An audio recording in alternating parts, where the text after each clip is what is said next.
I think I'd like to be remembered for being authentic, for somebody whose music spoke louder than just pop songs on the radio.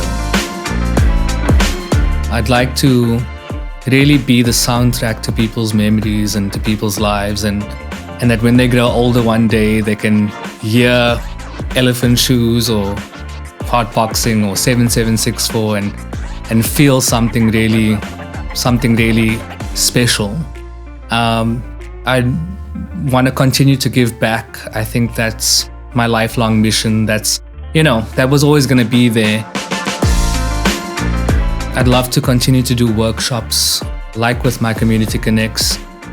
I'd love to be able to use my skill and everything that I've learned over these past couple of years and really put it towards a group of people who are serious about music, I think of when I started, I learned so many things by myself through trial and error, and hopefully I can add value to someone else's experience.